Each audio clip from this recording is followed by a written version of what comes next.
When do you think is our okay, wait, because we're about to reach 200 episodes. Yes. We still haven't done a full Spanish episode. Our musical episode. We have done some sort of music episode. Our ASMR episode. Our mukbang episode. Oh, God. Which is funny because we always eat while the camera's off, but in the same spot. Mm-hmm. Spanish episode would be a lot of fun. Yeah. But I don't feel super confident in my Spanish.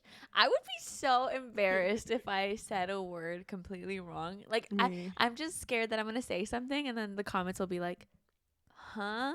I don't know. That's not how you use that word, actually. I feel like these past 4 years, my Spanish has become... Spanishing? I mean, I don't want to, like... I don't want to toot my own horn, but it's kind of excelente. Excellent. I know, it's just like super hard accent. Okay. Yeah, I think we should try it. But what would it look like? Would we do a book? Our April Fool's episode, and we just pretend we've always spoken Spanish. There would be a lot of cuts. I know, there really would. Yeah, I mean, I'm down. Oh my gosh, I'm excited for that then. We need to change our name though. To what? El Book Fix. El Book Fix? La Book Fix. No. El Book Fix. El libro. El libro arreglado. Roto. Oh, el libro quebrado. No, that's broken. No, fix is arreglar.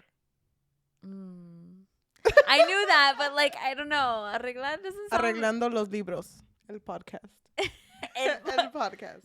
Okay. But do you feel like that? I don't know. That doesn't really sound that interesting to me. Arreglando vidas. Un libro a la vez. Yeah. Oh my god!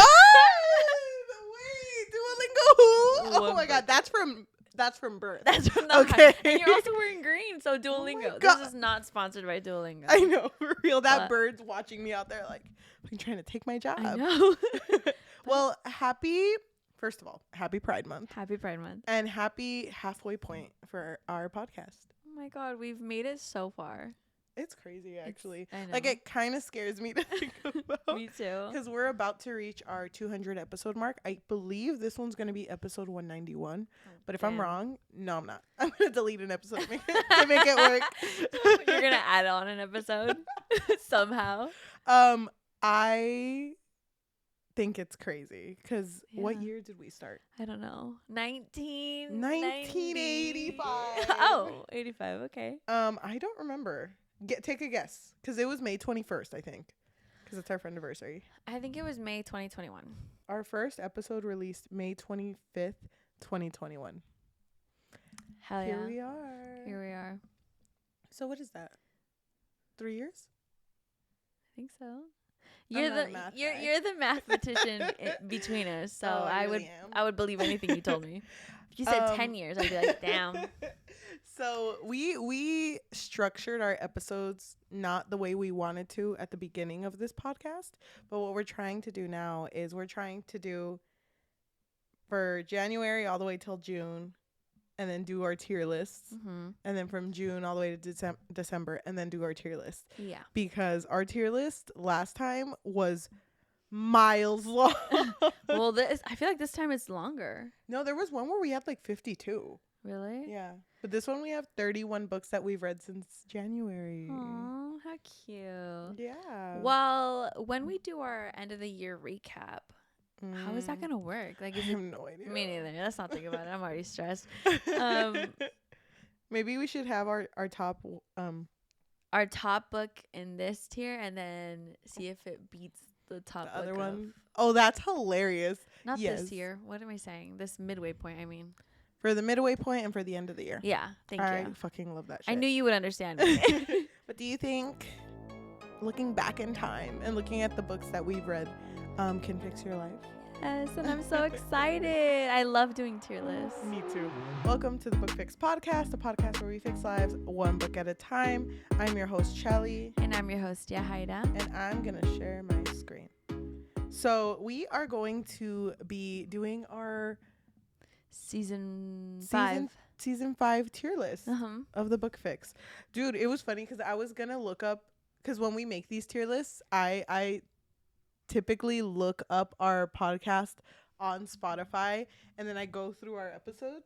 Mm-hmm. And tell me why I looked for our podcast and I was like, it's not coming up. And I was freaking out because I was like, is it not coming up for others? Dude, I was fucking looking up story and things. Isn't that crazy? Oh my god. I had like a moment. Yeah. Remember story and things?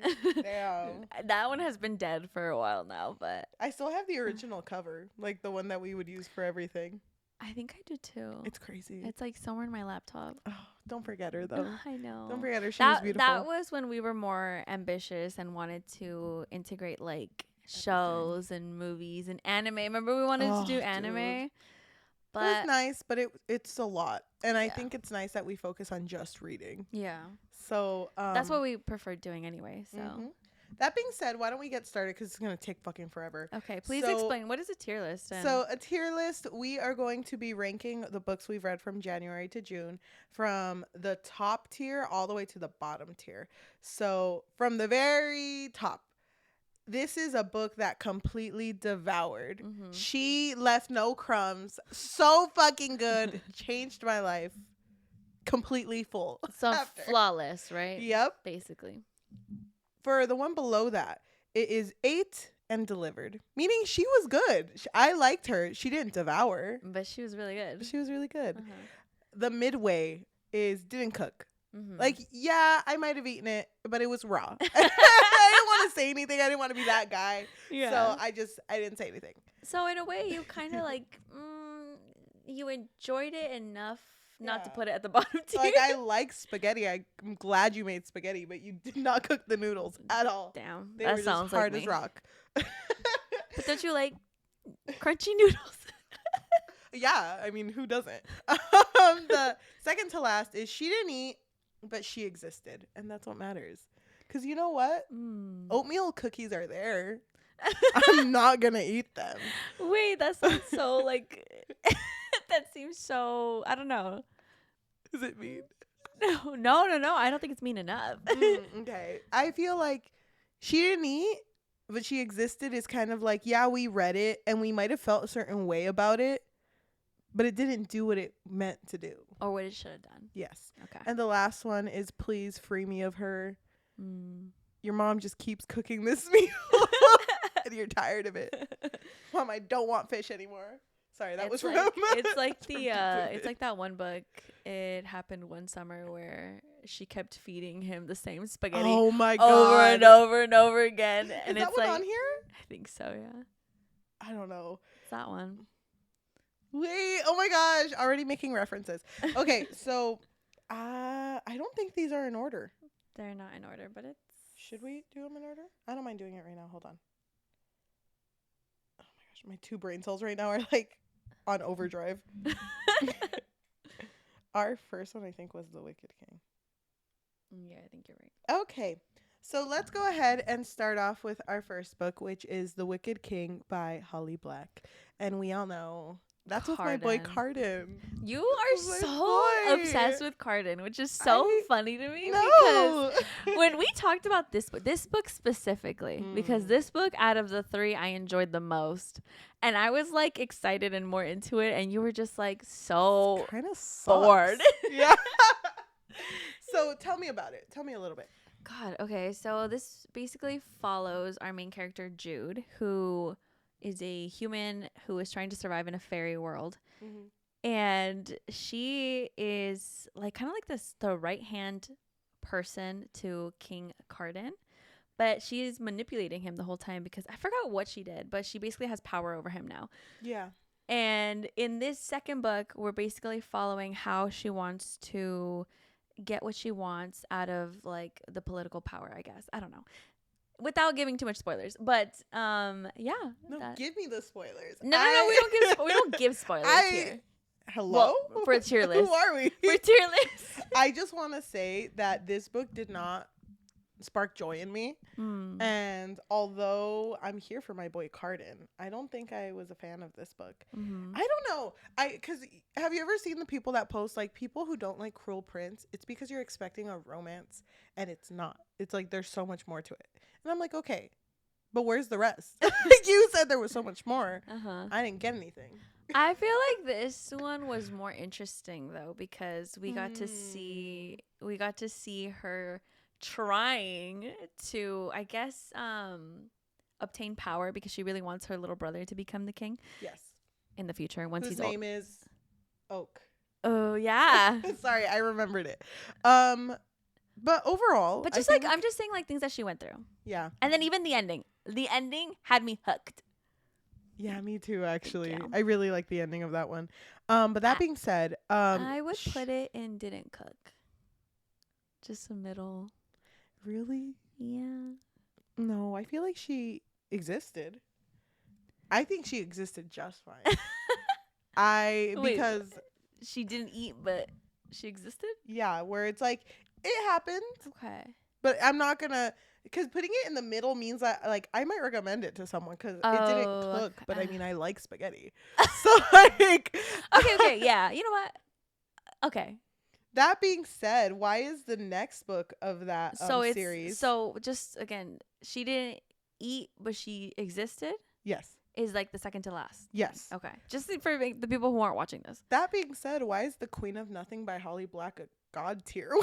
No, why it's did not. She completely devour? No, it's not. Can I talk about it? This book was bad. So this book basically again follows Jude and because of circumstances of the other book. Well, first it follows Jude. Because of circumstances of the other book, she's in a situation where she no longer is Cardin's right-hand person. But there's so much shit going down in like the magical world. She's like, I need to find a way back there. And honestly, I don't remember what happens, but vibes alone. Vibes alone. You know the meme where it's like just two bitches being like, exactly. Exactly. You don't remember what happens in this book, which means you didn't. I just remember the vibes. You know what's funny? I was not a big fan of this one until I figured out that Cardin's letters were online. Do you remember that? Oh my god! And I read. So when we talked about this series, Cheli and I always mentioned that it's so weird that we never got to see a glimpse of Cardin's letters to Jude because there was a moment when they were separated and he was like, didn't you get my letters? And she was like, what letters? He's like, I've been writing you every single day. And it's kind of like, okay, whatever. And it was dismissed. And I thought we were going to see them in the book, but it turns out that they were released online and I read them and I was like, why am I a stan of all three of these books? They're amazing. That being said. No. Why did you dislike it? I just felt like nothing happened. The Queen of Nothing. Nothing happened. Literally nothing happened. And I thought the ending was so stupid. I could even argue, though. Where something happened to him that I thought didn't make any sense. Oh, I'm sorry. You said nothing happened and all of a sudden something happened? No, but like it doesn't make sense. Yeah, it did. Explain it to me. Explain it. Reborn. He literally wasn't. I think that this trilogy is literally that one meme that's like, yes, give us nothing, queen. And she did. She really gave us and nothing. I'm kind of here for it. You're so confusing. She gave me a raspado, but she put no flavor in it. Raspados are so good. Oh, raspados with no flavor is still good though. Yeah. It's just ice. That being said, God tier. No. I think I'm okay with putting it at she didn't eat, but she existed. Because I'll still think. It's not that good. Do you want to be free of her? Yeah. I'm sad. We can leave it there though, because you know what? Sometimes you compromise. Yeah. Sometimes. Not always though. Okay, that being said. When the cameras are off, we're just fighting. Wrestling each other. Our next book is a favorite of both of ours, Verity by Colleen Hoover, which honestly, no jokes right now. The jokes are off. Hold on. When are the jokes ever off? This is the only Colleen Hoover book that I like actually enjoyed. Yeah. That's it. Jokes are back on. That was so stressful. That was so serious for no fucking reason. You can't just. That was so scary. I never want to do that again. Don't let me go in there again. In the deep end. Oh my god. I don't know. It's just. Verity is just that bitch. It really is that bitch. And out of all the Colleen Hoover, out of all the Coho books to get a movie, why didn't Verity? Maybe it will. don't say that. Don't give her a second one. Why, are they gonna fuck it up or what? I just feel like the only one who can do this movie justice is me. So let me just give a quick summary of Verity. Verity has to do with a writer who gets offered a major like deal to complete another author's series. Yes. But she has to go through like all of her manuscripts, and they're in her work office, whatever, in her home office, I mean. And she's at this like really nice house going through all of the manuscripts when she stumbles upon what looks to be like an autobiographical manuscript. Yes. And things kind of just hit the fan from there. I thought that this book was written so well. But what I didn't enjoy about this book was the fact that with the ending, Colleen Hoover wrote more. Yeah. And I hate the open endingness of this one. I feel like the only reason there was a continuation to how Verity ended, because I feel like it should have just ended that way. And I agree with you. I don't like how open-ended it is either. Mm-hmm. But I feel like the only reason she added like another extra layer is because it didn't really make sense. Like the plot twist of it all, I guess. Yeah. So she wanted to be like, well, let me stump them a little bit more. That's what I'm guessing. Little did she know she was stumping herself. I'm just stumped. I'm going to say it didn't cook. Okay. I think it was like a pretty good story, but she didn't cook. I feel like I agree with you only because of the ending. Okay. Well, this is one of my favorite episodes that we filmed. Bully by Penelope Douglas. Oh my God. I love that one too. It's funny that the ones that I remember and love the most are the books that we fucking hate. Well, so what is there to love in that one? Apparently each other. It is a bully romance by Penelope Douglas, who is known for writing taboo romances. This girl basically has a childhood best friend turned bully. Horrible bully, like physically hurts her type bully, and just didn't he push her in a pool? Oh yeah, you're right. Yeah, and then spreads rumors about STDs or whatever, that she has lice or stupid shit like that. And I think he's the type to also like push her against the wall and like pin her down, right? Yes. And so she leaves for a bit and has a whole transformation and comes back a new girl, and all of a sudden everyone's kind of into her, but no one's really doing anything about it. And he's just like, she's mine. The end. Basically. Wow, this book was really bad. I think the worst part about this book is that there's really nothing redeeming about the guy. What's his name? Jacob? James? Jared. It's just a J name. You know what I hated too though? I hate when books, what was her name? Tiernan? Terrence? Tate, you're right, it was Tate. There's a lot of T names. Go watch one of our episodes where I said all T names are tomboy girls in fucking books. Where did you say that? I don't fucking remember. I think it was just watch all of our episodes. I think it was Credence. I think it was. But Tate, what I disliked about her was the fact that she was like, I'll never let this guy get to me. I'll never let him get to me. Cue to that same fucking day when she was like, oh my God. He got it. He got to me. And also I fucking hated the fact that like she would follow the fucking, I guess like the gender standards of fucking racing. You remember that? Where it was like, oh, the girlfriends have to race now. Yeah. And she's like, well, now I gotta. Yeah. It's like, hello? No, you don't. You don't even like this guy. They weren't even dating at that point. No. Remember when he drove with her and he turned off the lights? Yeah. And was speeding and shit. I'm gone. And then. Park right here. I'm out. Also, I think one of the worst. We don't like to give spoilers, but like, whatever. Go read the book. One of the things that I hated the most about that book was how it didn't really display any like girlhood. Like, no. The misogyny was really strong, because don't you remember when they saw the Mexican girl, like the short Mexican with the big boobs? That threw me the fuck off. And the friend was so Casey. She was so quick to be like, I'm gonna date this guy. I don't care if he fucking treats you like shit. I'm your best friend and you should be happy for me. But don't you remember that she would be like, he doesn't even bully you. Maybe you're the bully. I remember that, dude. It was so bad. This book sucked. I hated this book. So please free me of her. I hate that Penelope Douglas is always in the back of my mind. Mm-hmm. I need her out of there. Always there. Next one is White Smoke by Tiffany D. Jackson.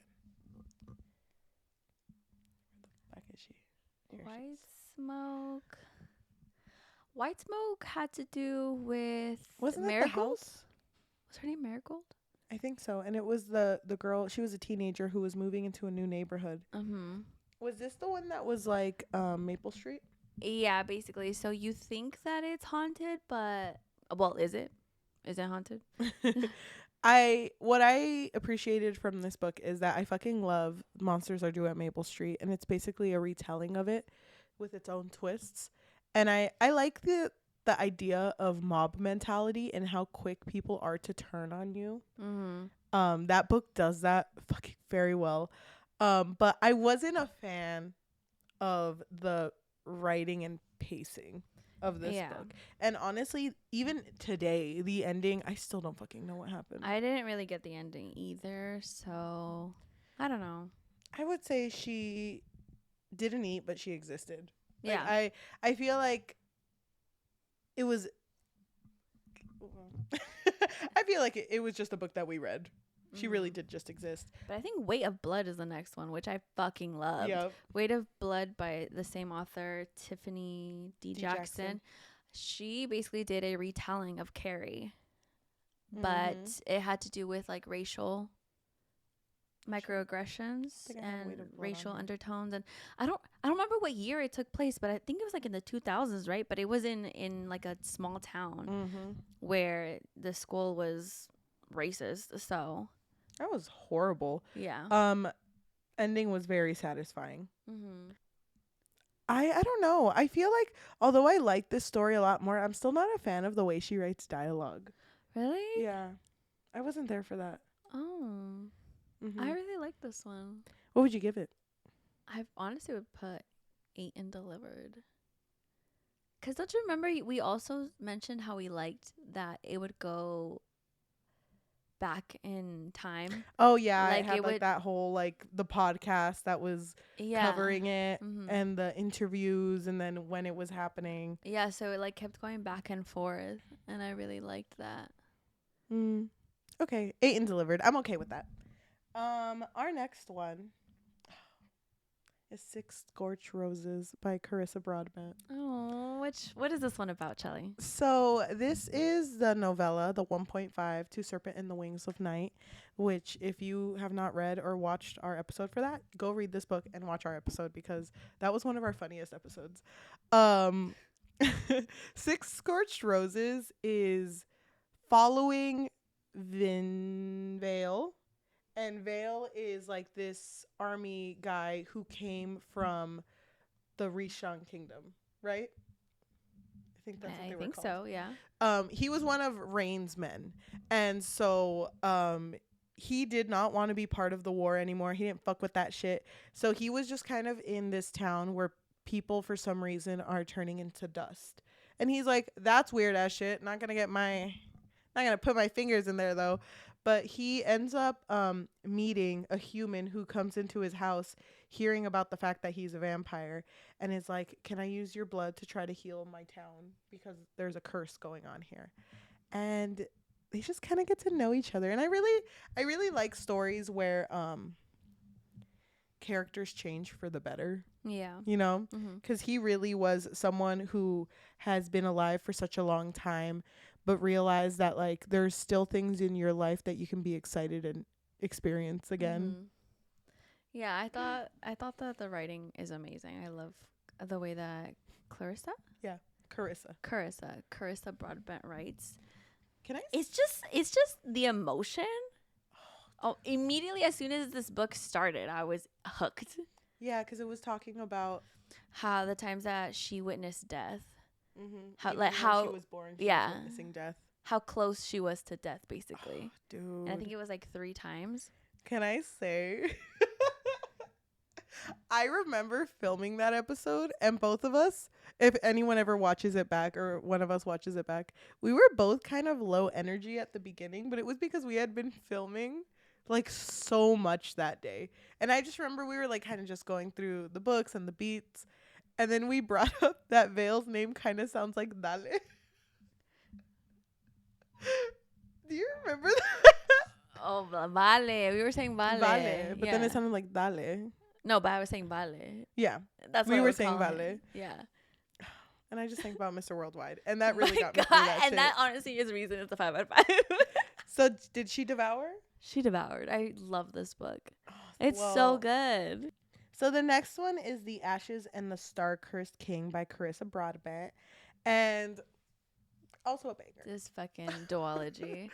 It's so well written, and it's just a continuation of The Serpent and the Wings of Night, in which Rain and Araya basically now have to try to lead this broken kingdom. Yeah. And there's so much strain in their relationship. It really fucking gets me. Dude, and you know me, I fucking love books that handle grief so well. Mm-hmm. They handle it so like Yeah. organically, I should say. Yeah. But she completely devoured. I agree. She devoured. I love this duology. Oh my gosh. Talking about a second. Why don't we talk about Credence? A second. Wait. What do you mean? That's our second Carissa Broadbent book. This is our second Penelope Douglas book. Oh, that's what you mean. Credence by Penelope Douglas basically is a love story. Yeah. It's essentially a love story where our main character, Tiernan, I think so. unfortunately goes through loss, and she gets a phone call from her Theo, and her uncle's like, "Hey girl, you want to Hey girl, you ever been on a mountain? You ever been on an ice cold mountain?" You ever been on a mountain? Dude, he brings his ice horse and everything. Yeah, she moves in with her uncle and her two cousins. I feel like people know though. People know about this book. This book is infamous. I think about that one book talker. I don't remember his name, but he was like, I really want to read something new. Can anyone recommend me some found family? And someone recommended it. That's fucked up. That's fucked up. That that's not what he was talking about. She really did find them though, and they found her. God, I hated this book. Disgusting. I hated this book, but I will say it was really fun to talk about. I would agree with you. It was a blast to talk about. And even when I was reading this book and it was torturous, trust me, it was. I just kept having the thought that I can't fucking wait to talk about this book with Cheli. Yep.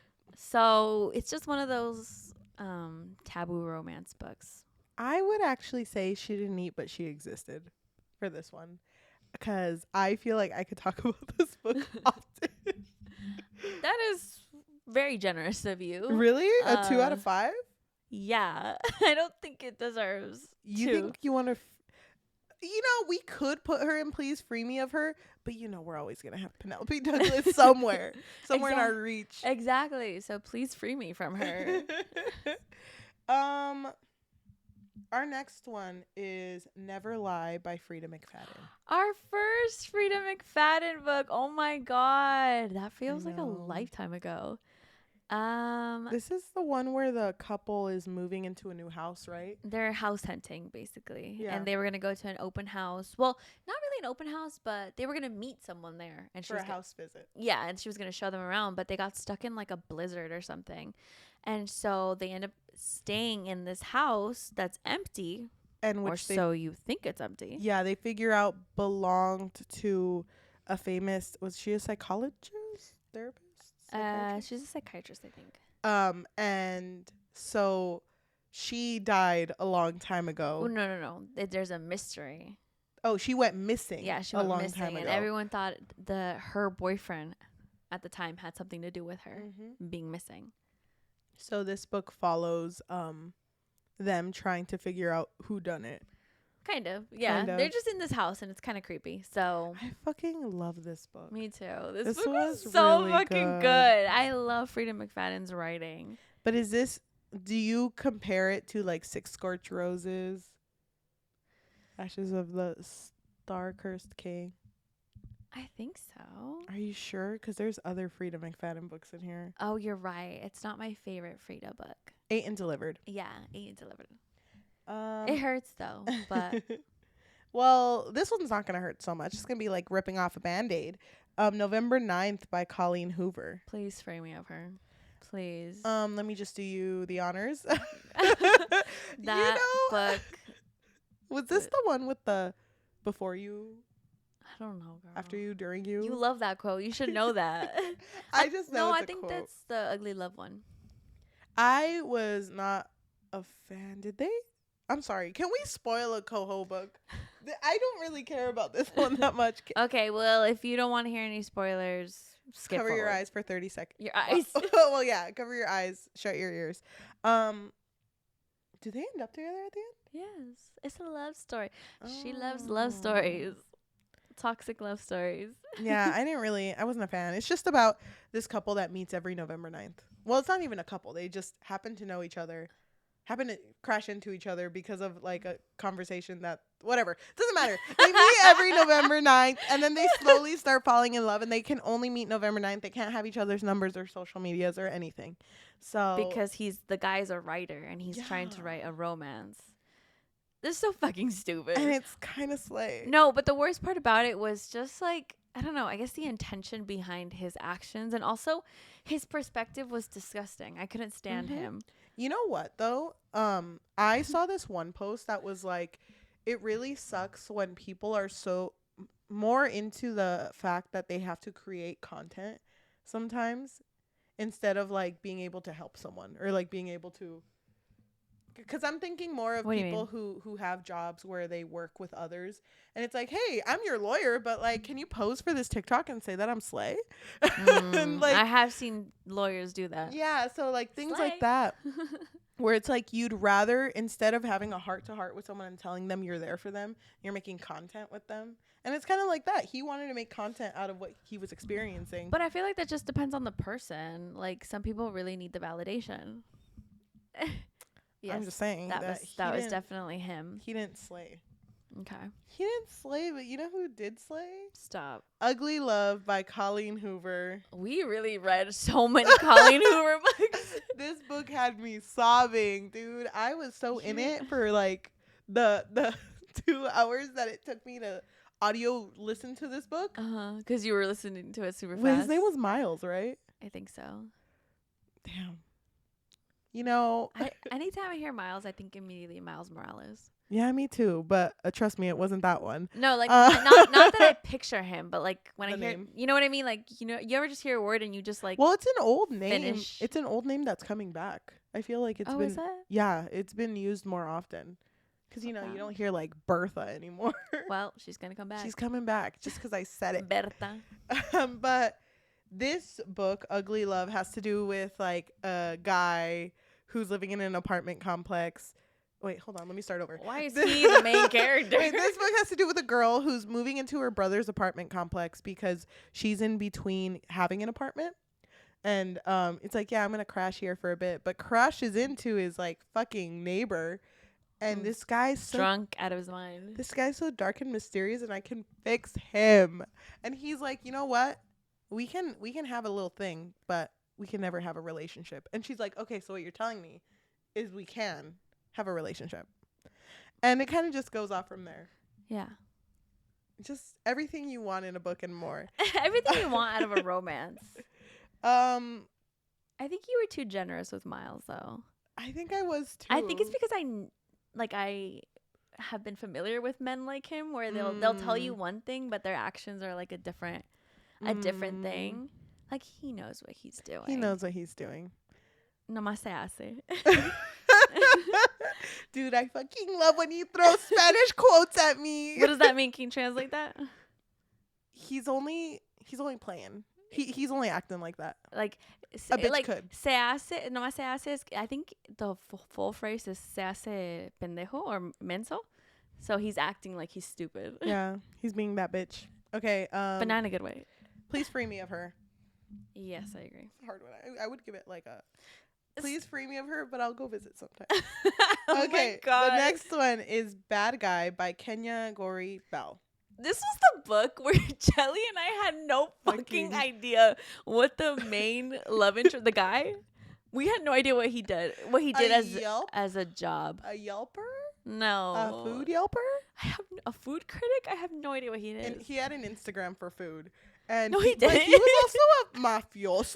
Like, yeah, I don't know. I didn't know food yelpers go so hard. He like ruled the city for some reason. I mean, yelpers do. I was so confused, and to this day, I still don't know what he does.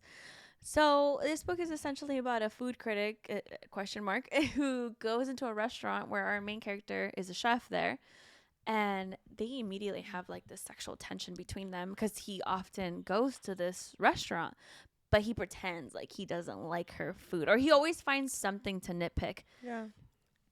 Well, basically her little brother gets involved in like hacking the main love interest's work, and the main love interest finds out. The little brother goes to prison, and then the main character is like, no, I'll do anything for my brother, and it turns into this like BDSM, like friends with benefits kind of thing. That was weird. I wasn't a fan of it. Yeah, I'm okay with being freed of this book because you explaining it felt like I was experiencing it for the first time again. And it sucks because I feel like the concept is interesting, like food critic, chef. Like I like that idea, but it's not a concept I would use for a dark room. yeah, no, but whatever. Well, next one is A Court of Mist and Fury by Sarah J. Maas. This book was 5,000 pages long. Dude. And it was basically the continuation of ACOTAR, in which Feyre, I'm going to butcher this. Hold on. So Feyre is married to Tamlin, and it's like, bitch, this ain't going so hot. This is a Fae romance, by the way. Oh, yeah. And so he's like, you're my wife. Like, what more can you want? I gave you this room. I give you this room. I give you these paints, these and then canvases. when you like cry and need someone, I walk away because like, you know, I have my time.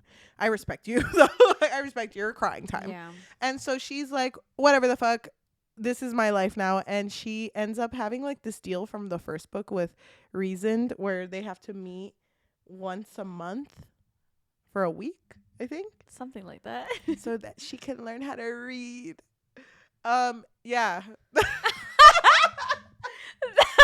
That's your explanation. Yeah. Oh, and then there's this guy whose name is I know it's not Jerkins. I'm thinking of Jerkins, though. Jamiroquai? I don't remember what his fucking name. Jerba? But like Jerma? I don't know, but he's like evil. And then they're like, we gotta stop this shit. Everything's corrupt in these places. And Feyre's like, yeah, I can read. I'm a literate bitch now, and I'm here for this. Yeah. We should do like a segment where we try to recount like old books that we read. Like old though, like first season. Oh, dude, I'm waiting for this one. I don't know if you remember. I don't know shit about this book, but I'll summarize it for us. She's talking about First Life wins. Okay, that being said, Akamath. She She didn't eat, but she existed. I feel like the third one's really good, from what I heard. How do you know you haven't read it? The second one had me not hooked at all. No. Anytime I hear about this series, everyone and their mother is like, no, the second book it's better. Why was it better? Where? But you know what's funny? I feel like they're people for the third book. Is this the one where it's like 500 pages in and it's still not to the point? I feel like it's this one also where they're like, no, trust me, it gets better. One of my friends was trying to get me to read her other series, the Glass one. Throne of Glass? Yeah, and I was like, oh, I've heard about it. And she's like, yeah, but like you just have to speed through like the first like few books. I'm like, I don't understand. I don't want to do that. No. I want the first book to just grip me. Talking about books that grip you, Zodiac Academy by Caroline Oh Peckham my God. and Suzanne Valenti. This book was so much fun to film.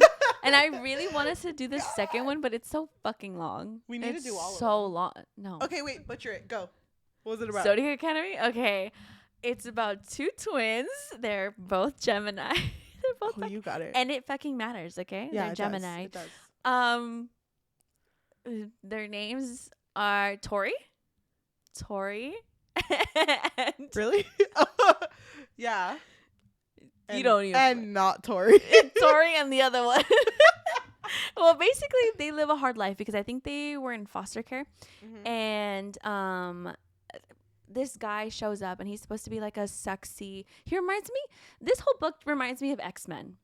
Okay. X-Men vibes. Okay, Slay. so who's the main guy? What's his name again? Starts with an O. Orion. Orion? That was his name? Oh, that's the first one that came up. Wait, don't tell me her name. Does it start with a J? Yeah, her name was Jadarcy. Okay. Darcy and Tori? Darcy and Tori. Damn. Okay, well, anyway, so then one night, Orion, which is the older man, shows up and he's like, you girls, wizards. I mean, no. You're a wizard, Harry. It gives that Harry Potter vibe, but basically they're going to like a school, academy, if you will. And they're meant to go because they are the descendants of like some of the highest fae from that. Zodiac signs, yeah. Yeah, the Zodiac fae. Yeah, so if they go, they would be eligible to gain back their inheritance, something like that.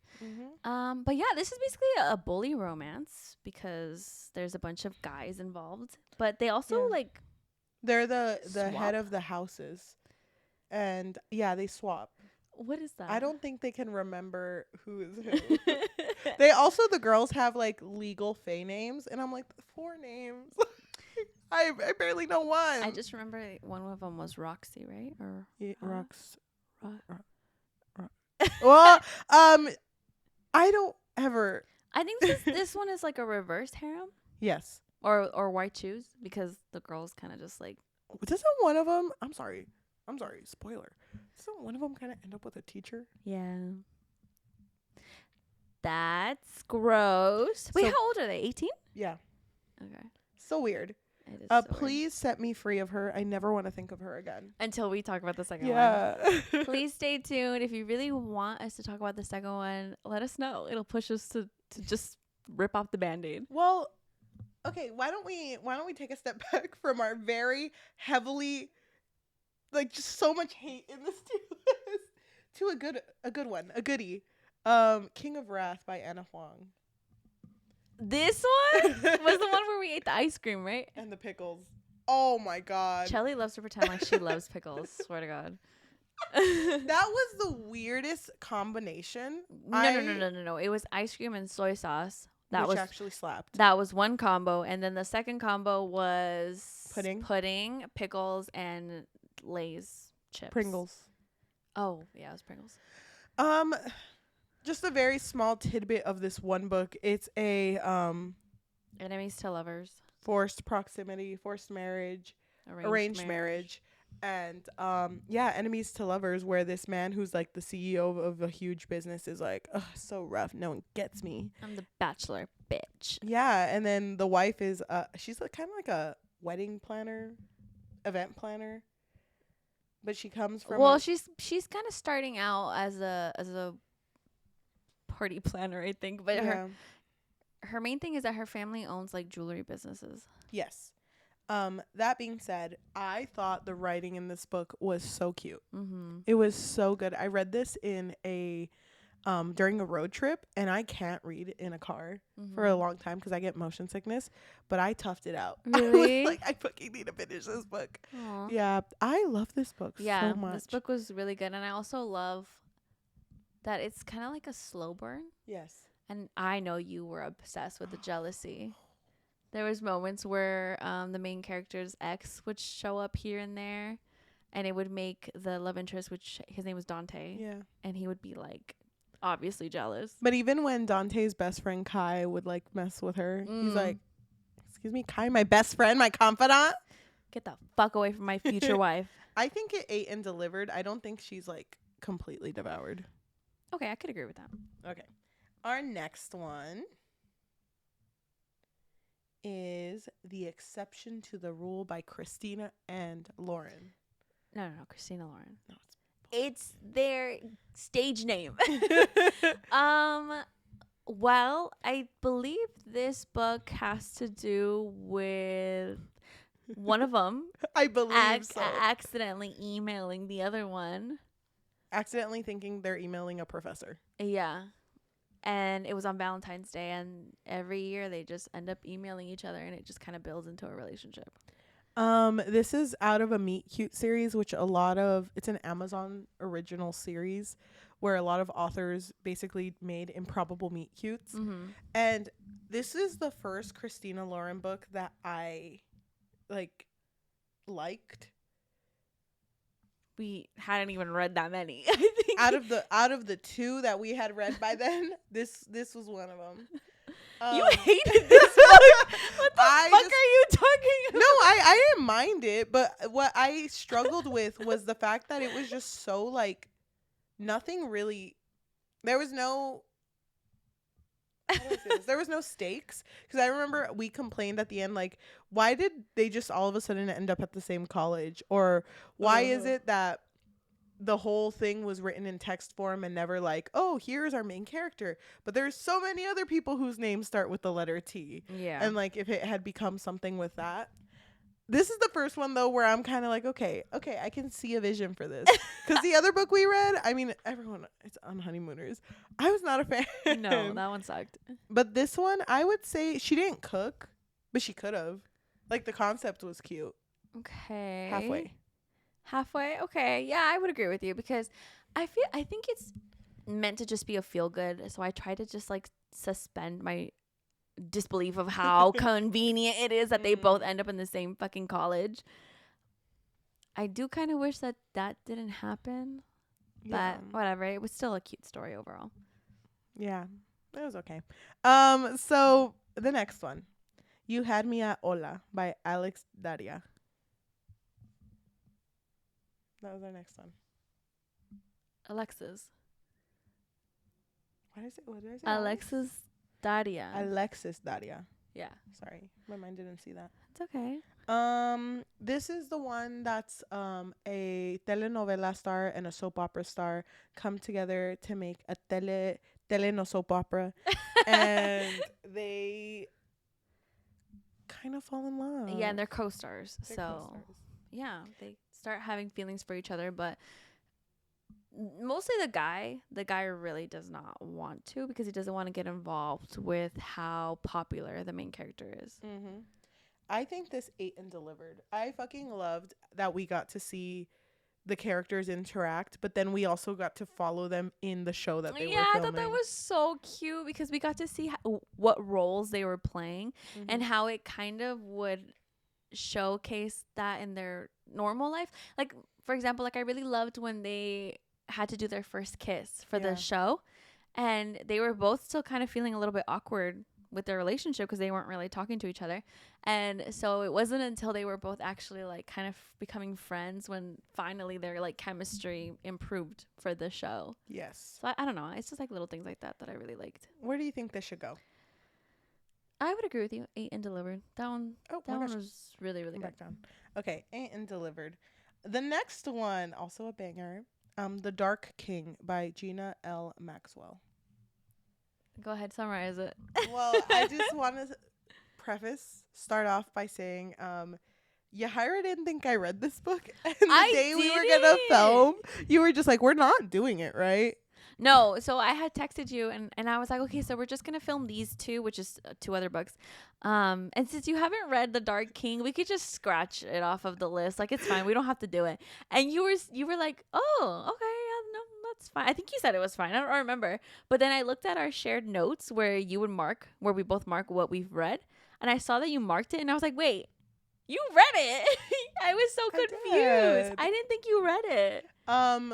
Well, I am so happy we filmed. Me too. That my biggest, like the biggest thing that is like a big regret, sad that it fucked up, was the fact that we lost the video footage to the end of that episode. We didn't lose it, didn't we? Just stopped. It just stopped rolling. Oh, you're right. It stopped rolling because we ran out. Okay, we didn't click record. I wish we would have, because we were fucking dying at one of the reviews where it's like, I thought Faye never lied. But why? On page 2. Oh, why did I catch this bitch lying? Oh my god, that was so fucking funny. Oh my god, we both died. This book is about like this fae, like this dark fae prince and his two brothers who were exiled because they had said something to the queen. And they're in Vegas, baby. Vegas. And they end up crashing into this girl, and she Oh my god.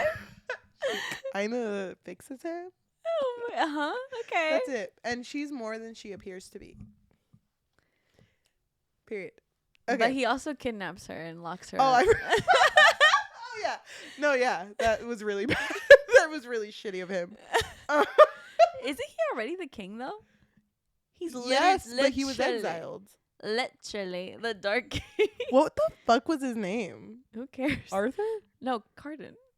It starts with a C also. It was not Cardin. It's something like that. Craig. But he, yeah.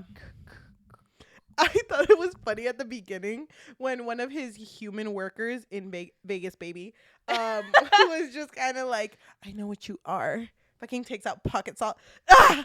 And nothing happens. Like, should have brought the iron. Should have brought Himalayan, bitch. Oh my god, I thought that was fucking funny. Yeah, we were dying. Please free me of this book. No, that's too low. Excuse that's me? Too low. What do you mean? we had a good time. No, because you made me put ugly love. I didn't make down there. Roll that back. I had a good time filming that one. I didn't even say anything for Like ugly love. Too. Credence, I want it up here, but you were like, no, it's bad. Credence does suck. What? That's not the point. It deserves to be down there. No. The Dark King. Wait, can I say something? Yeah. Because I don't remember 20 minutes ago. Why is Akamath second? Shouldn't that be near the bottom? Wait, what? Wait, why? Hold on. Shouldn't it be kind of like this? You literally put that there. Cheli is changing the list as we speak. I just Akamath because I don't. Like we were talking about it, and I think we were being nice earlier. You're saying Akamath, you want to just forget about her, free me of her. But think of Dark King a little more often. And you know what? That's fine. You can put Dark King at the bottom. No, put Dark King at the bottom. Whoa, this is reverse psychology. No. I'm not playing with you. You know what? She's going to the top. No, it's because I started banger. I started thinking about the fact that neither one of us remembers how it fucking ended. Tell me how it ended. Yeah. They fall in love. I remember how it ended. It ends with now the brothers. Because the whole. No. Can I say something?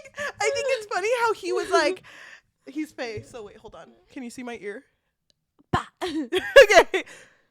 My family always comes first. Cut to him 5 chapters later, like, who the fuck is my family? I'm all about this girl right here. No. I'm not talking about the ending. I'm talking about like what the plot twist was. Oh, I don't remember that. Yeah, exactly. That's what I meant. Okay. Anyway, forget about that one. Long Shot by Kennedy Ryan. Basketball romance. You know, as a former basketball player. As a former basketball player, I was a basketball coach actually.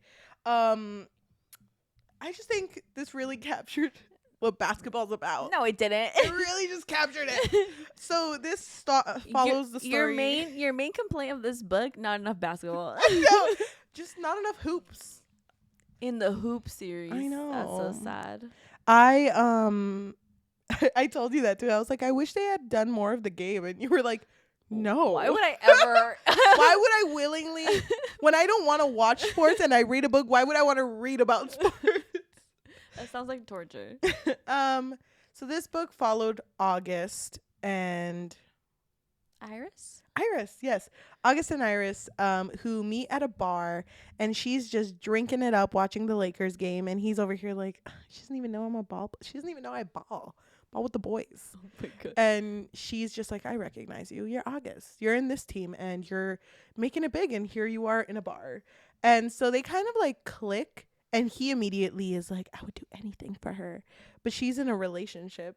And so this series, or this book, it is throughout time of they keep meeting and they keep having a spark, but they're never in the right time to be with each other. and it is incredibly dark.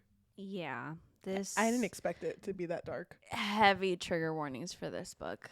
It was hard to read at some points, honestly. Oh yeah, it definitely was. Sorry, I didn't want to kick that away. That's fine.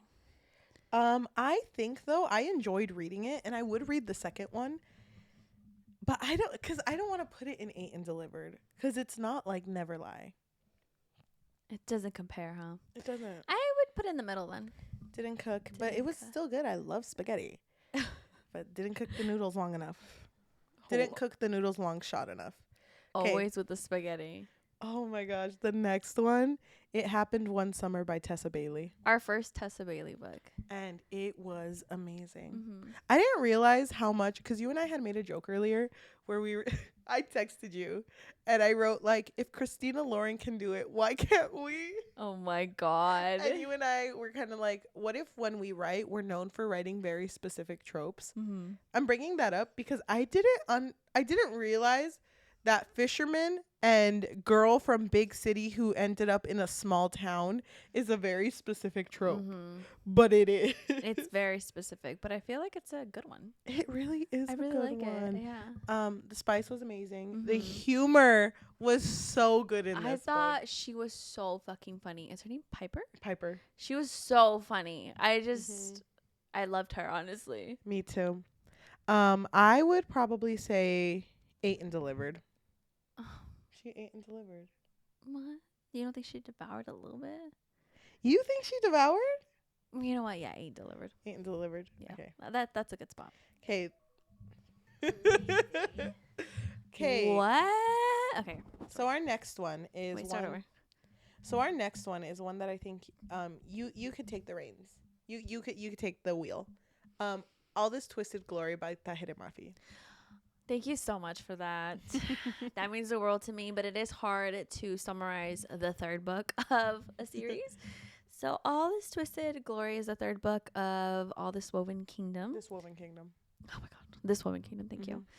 And then the second one is These Infinite Threads. Yes. Basically, it follows our main character, Alize, who is the long-lost queen, long-lost princess of the Jinn. And the Jinn were basically outcasted thanks to the fucking devil, that bitch. So funny. Thanks to the fucking devil. God. Hate that bitch. Never liked him. Another time he fucks it up for everybody. Fool me once. Okay. Well, basically, Alize is hiding in Ardunia. Yeah. And this is where she meets Cameron. Cameron. Cameron. Cammy. Yeah, Cammy. And yeah, she meets Cameron. They have a thing together, but 2 seconds later, she meets 2 seconds later she meets Cyrus. And yeah, she's kind of torn. Yeah, she's kind of torn between. Not really. No, she knows. She knows what she wants. She's kind of torn. But she's kind of torn with what decision she makes next, because it feels like in the third book, it's very much people making decisions for her. Well, I think what is, well, I guess, hold on.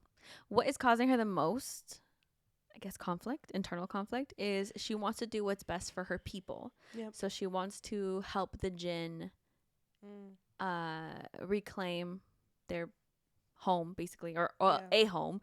And that's kind of what is tearing her, like, from one direction to the other. I'll be honest. I feel like this book made me sad because I didn't like what they did with Cameron. Yeah, because you're Team Cameron. I'm Team Cam. And I already know who he's going to end up with. Huda? Yeah, which I love her. God. But I just... we got a comment, by the way, the other day about this series. I think I saw it, yeah. Which is, what was our thoughts on Alize and Hazan? And do we think that comment. I was thinking of another one. Oh, yeah. So I thought it was so funny because that thought did cross my mind, because Hazan is obviously very loyal to Alize, and he like worships her because, Yeah, but I didn't really want to acknowledge it because this girl's already torn between two guys. Yeah. That if something were to happen between her and Hazan, I would literally be like, "What the fuck?" The fuck. It's funny because Hazan is just a very devout follower. So I feel like when that was brought up, like, what about you and Hazan? Hazan's just like, I don't know. No, wasn't he offended? Wasn't Yeah, he? he wasn't. He didn't come off as offended, but he came off as just completely like shocked. Yeah, like how dare That's you? my queen. Yes, I would kiss her feet, and what about it? And if she wanted to kiss me, maybe. I don't know. I feel like if Tahir and Mafi wanted to spin it so it's Hazan, I think it could work. And I think it can too, but I feel like it wouldn't happen. If it did end up happening with Hazan, I feel like it wouldn't happen because it was like, oh, I'm gonna marry you because then you can become queen. It would be like, we're gonna work together. She's gonna be queen on her own, and then it would. Yeah, like he's kind of like the after, right? Yeah, with like, you didn't need to be queen to be my queen. You're always my queen. I always liked you. I do love Hazan though, so I don't know. Too. We'll just see, I guess. I don't think it cooked. You don't think it cooked? I think it's halfway. The fact that these books have now just been like short amount of times. Like it's just like one thing happens. Because what really happened in this one is she came back and she woke up. And she got poisoned. Poisoned. Yeah. Didn't cook for me. Really? Yeah. I like the second one a lot better. I'm not saying something because I didn't really like the second one. I think like because out of 5, I would give it a 3. So middle. Yeah. Okay, sure. It just didn't cook. I think for me it would be higher. I don't think it would be devoured for me. If this had a middle? Yeah. I'd probably put it in 8 and delivered, but that's fine. Okay, I'm sorry. No. I know it hurts you. No, it's fine. I really don't care. Well, this next one I feel like it's going to be like we know where it goes. Bride by Allie Hazelwood is do we? often compared to The Bible? I swear to God. Oh. It's often compared to just brilliance. What does brilliance do? Brilliance is when the sun comes up. The first glimmer in a baby's eye. You don't Smile. I don't even have children. Babies are you thinking about? It's funny because There's before this, I was just kind of like, I just don't want to look at a child right now. So isn't that like a curse? No. Thank you. I just want to say that this book, if you're into the Omegaverse, which I'm not, which you half are of this podcast, which 50% is a lot. Half of this podcast is really into the Omegaverse. You know what's so funny is that you were in denial though about being into the I don't Omega. recall that. I just recall like go watch your episode on Bride.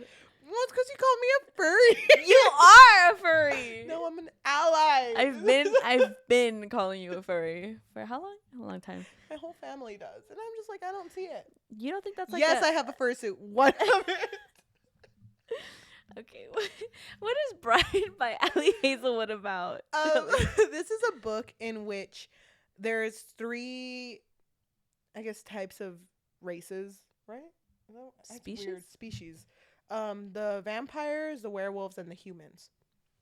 And in order to make sure their alliance stays, they do something where they give a collateral, which is a person. So it's like, you know what, humans, we won't fuck with you. So here, have one of our werewolves and let's kind of just chill. Mm-hmm. And so they do that again because it's been a while since they've done that. It's been pretty strained because the alpha in the werewolf pack wasn't great. But he was recently taken down. And Lo, which is the new alpha, is like, give me your best vampire and I'm going to marry her. And this girl whose name is Misery is like, chill. Yeah, I'm going to do it, but because she had ulterior motives. And this is just a arranged marriage, forced proximity, Omegaverse. Yes, he goes into brilliance. Heat. He goes into Heat. Yeah, yes. There's a knot, but yes, he what of it? Sniffs her. Oh my God, it was so fucking good. And yes, also she's a hacker.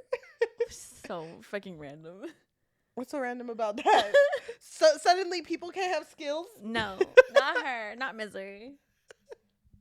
Yeah, 5 out of 5 completely devoured. No. this is It's one of my contenders for book of the year. You're kidding. I wish I wasn't. I really like it. I think it's really good. Okay. That's good for you. Play Good For You by Olivia Rodrigo. Should we put it middle ground, because I know you want to put it at a 0 and I want to put it at a 5? Sure. You know what? Yeah, didn't cook. Okay. Middle. But she did cook, just so No, we all she know. didn't. No. Oh shit. Oh, what are you doing? What are you Oh doing? my gosh. I'm not tearing hacking. us I'm not apart. hacking. Where's Molly by H.D. Carlton, which was the little novella that came out in the Hunting Addie universe. Hunting Adeline. Give her government name. Oh, sorry. She's Addie the baddie to me. Hunting and Hunting. Yes.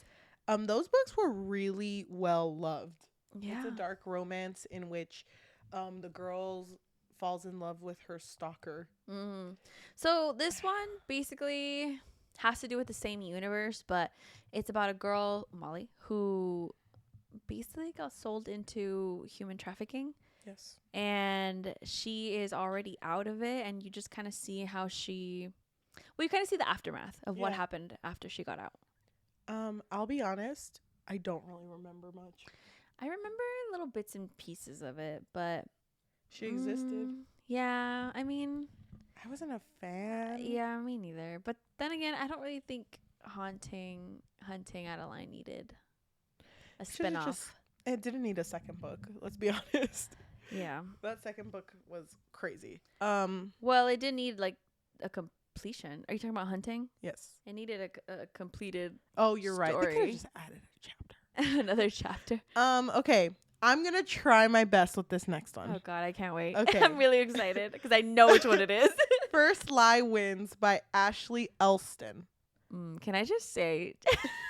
I was tired. I just want to justify it. Cheli, when you were summarizing this book, you completely summarized a different book. And I was just like, yeah, I'm right. And I was staring at you like, wait, that's dude, you let me go off for like 8 minutes. Because first, no, that's a lie. It felt long, dude. No, it was just like a minute. So long. It literally was just a minute because you didn't get very far into the story. But it's because like I was so confused because you sounded so confident. I was confident. And I was like, oh. That's what happens when we read 30 books in one sitting. Okay. But I don't remember.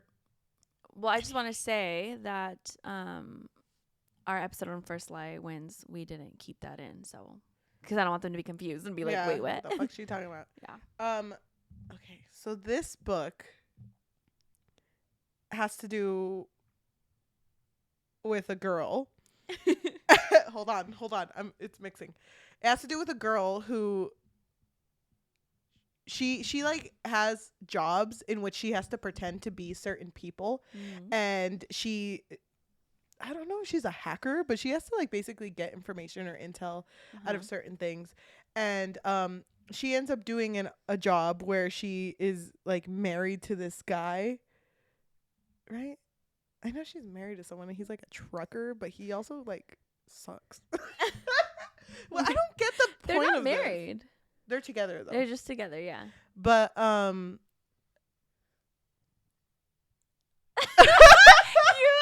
like malfunctioning right now. Well, because all I remember is He's that not a trucker.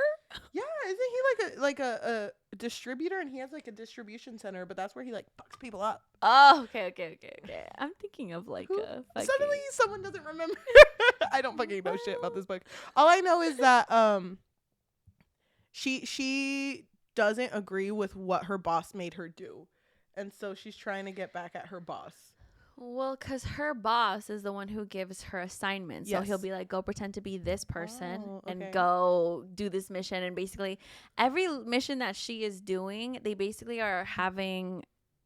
like blackmailing her. I don't know. Like slowly the relationship turns and she realizes like, wait a minute, these bitches are blackmailing multiple people, because it wasn't just her, because she met somebody who was basically in the same line of work as her. Oh, and she also met someone that was her.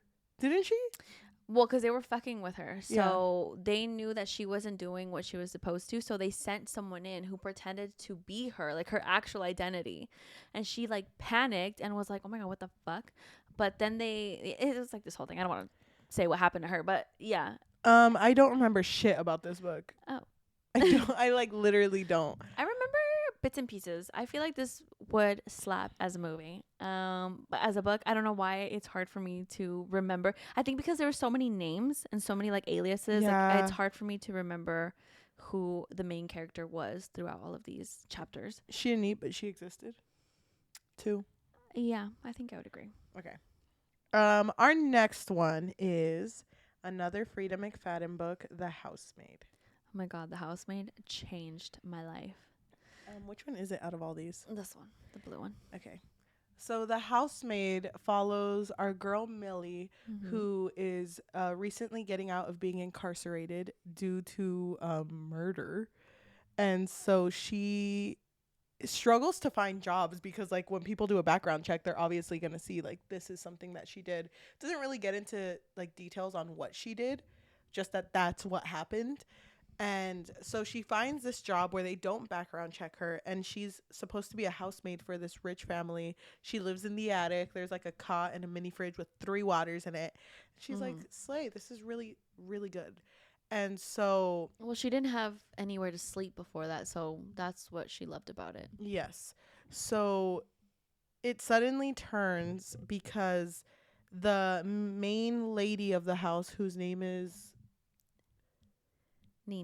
Nina, she's not completely there, and Millie is worried for Cece, who is the daughter, who is not really. She's not. Also, I don't know. I don't think she's that worried about Cece. Well, I feel like she's just worried for like the family in general. She's mostly worried about her boy Andy, which is the man of the house. And I think she worries the most about herself because Nina is so unstable. Like she'll tell her something, and then 2 seconds later be like, "I never told you that." Yeah, like completely flip the switch, and so yeah, and then stuff happens with the main guy of the house. So yeah, it's this whole mystery, twisty book. So this is our second Frida McFadden book. Yeah. And I fucking love this book. Yeah. I really like all of Frida McFadden's twists. I feel like she does it really well to the point where I feel like I know the twist and I'm like jumped over her, fucking flipping it on me, and then she flips me again. So I just really enjoy the way she writes. It's very easily like digestible. Like she writes in a way that I could follow with my 2 brain cells. I would give this completely devoured. Yeah, I would agree. It's like my favorite book of hers. Damn. Our next one is a book I've been thinking about a lot recently, which is weird. A Fate Inked in Blood by Daniel L. Jensen. Really? Why have you been thinking about this book? You know when you read something and you're just so utterly disappointed? Oh my god. Because so fucked up. Well, let me just start. I fucking love Daniel L. Jensen. She wrote one of our almost book of the year for me, and I think book of the year for you, which was The Bridge Kingdom. And that book fucking slaps. And so you heard actually, that A Fate Inked in Blood was going to come out, and it was a story that was very heavily influenced by Norse mythology. And you and I don't know shit about Norse mythology. You know more, but I know a bit, but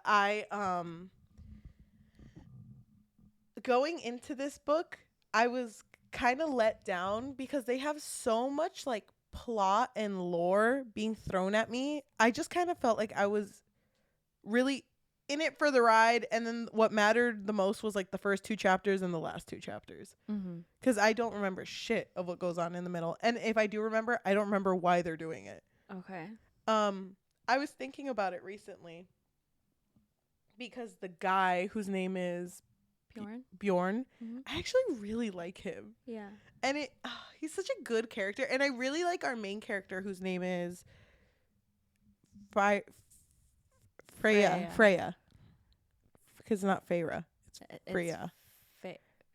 Feyre. No, Freya. Freya, yeah. So Freya, I really like her because she has so much anger in her, and that often leads to like things going shitty for her.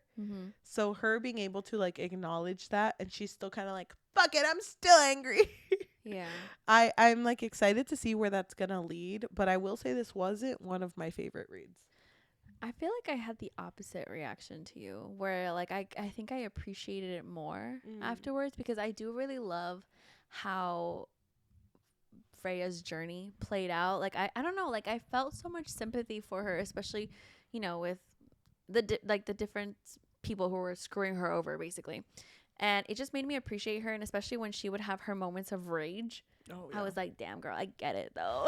Me too. I don't know. I did enjoy the book overall. There are some things that I didn't really understand, so I think I need to read it. But Yeah. Do you think it cooked? Did it eat and deliver, or did it just? I think it cooked. Well, but that didn't cook, so. But I think that's a good place for it for now. Yeah. I feel middle. like I am gonna read the second book. Yeah. But as of now, like I still need more. Mm-hmm. But I hate it when books are like that. When it's like, yeah, I read the first 600 pages, but it didn't slap yet. It's like, no, I should be in it now. No, but I was into it in the beginning. I remember the beginning really well, and the ending really well. I mean. Yeah, and I remember that's the first time I've ever guessed an ending. Oh yeah. You remember? Oh yeah, because you wrote it down. I remember.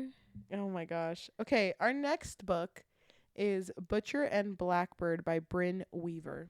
Oh my god, you were obsessed with this book. I love This is basically a book that's about two serial killers who start this like game. Yeah. Where they try to get to a first other serial. So they're serial killers who kill other serial killers. Yeah. So they play a game where they try to see who can find their next victim, basically. First. Mm-hmm. I really like this book. I think it's funny.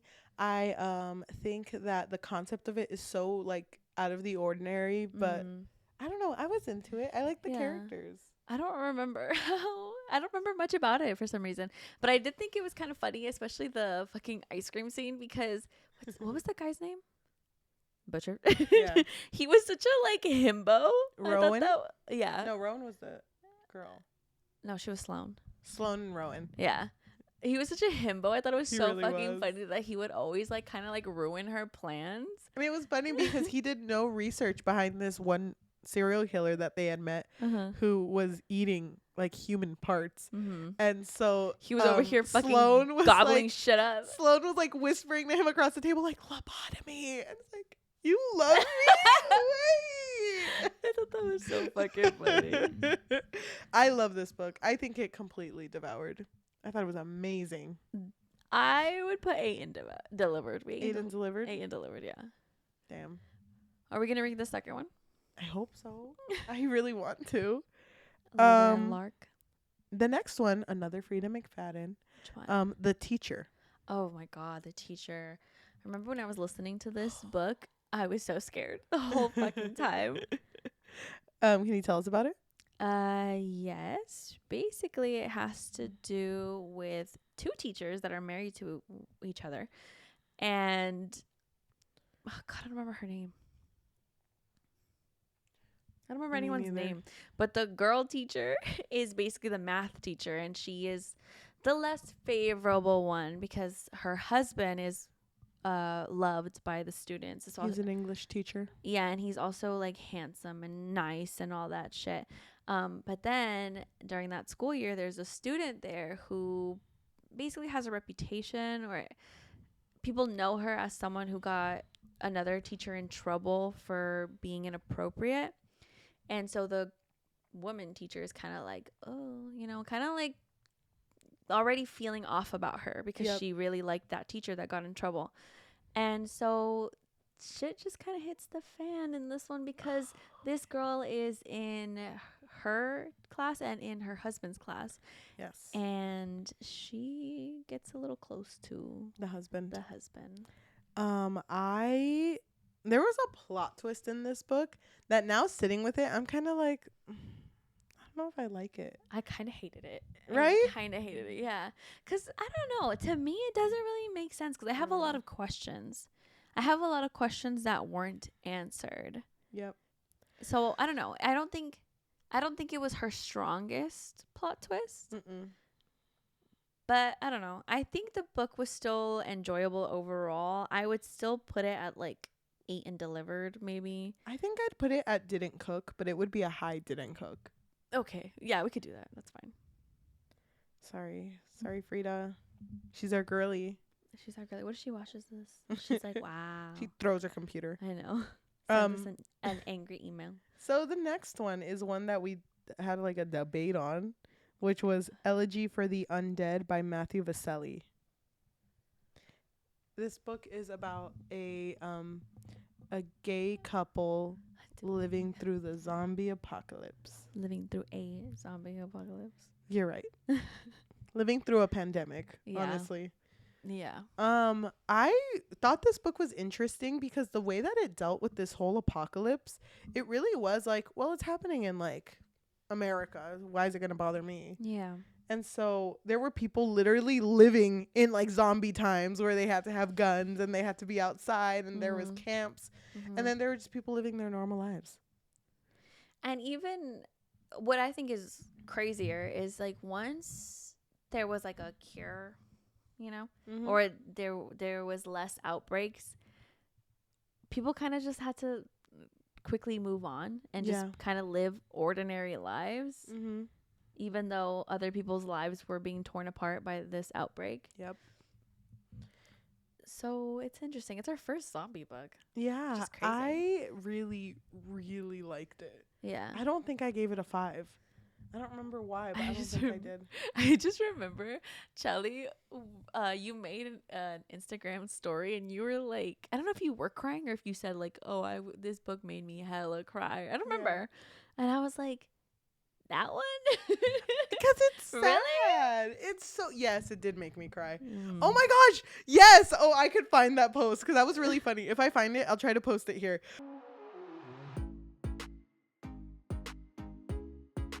But it's because I was crying about it while, like, I think there was, like, an old 80s song playing in my car. Oh, so God. So it just hit you harder. Yeah. But I just really care about this book because it showed someone who basically had to watch someone that they love slowly die. So you had to grieve. You love. That was our debate. I know. The debate is coming back. But it's just I don't want to debate this book again. But me neither. I really like this book. I know you don't think it completely devoured. I think my main issue, just in case whoever's listening to this has not watched our episode, which go watch our episode because we hella debate on there. But my issue was just like I kind of wish that their love was stronger. I think it would have been sadder if it was. Okay. I mean, I don't understand. I respectfully don't understand. Didn't cook. That's fine. You want to halfway it? Where would you put it? She didn't eat, but she existed. Okay. Damn, we have so many fucking books on here. I know. The next one we will agree on, which is The Invocations by Crystal Sutherland. God, I fucking love this book. Shout out to us getting an ARC for this book. Yeah, but we actually got a physical copy. That's amazing. Yeah. This book has to do with 3 girlies, and all of them just there's so much things going on in their lives. One of them, she lost her sister and is like, necromancy. The other one is like, fucked around and accidentally have 3 packs with demons. My body's falling apart. And the last one is someone who helps women by writing invocation spells for them to help them against, like, basically men. And all of them end up in this whole fucking, like, there's a serial killer on the loose and we have to stop him, but we're also trying to meet our own personal goals. Yeah. This book is so fucking good. I love this book so much. So I was so into this book. I did not want to put it down. I love all 3 of the girls and their relationships with each other. And humor's top tier. Yeah, I don't know. It was just a very satisfying book. I would definitely recommend it. Completely devoured. Yeah. The next book is Julia Quinn's Romancing Mr. Bridgerton, the Colin and Penelope story. Which is the 4th book in the series. And basically the series follows the Bridgertons finding love. Yeah, that's it. This book sucked. I fucking hated this book most of all. I hate the fucking You're such a fucking liar. It's been a while, and I'm just still so angry with the whole like. Such a liar. I'm still so angry with the whole like. Wait, she eats a lot and I eat.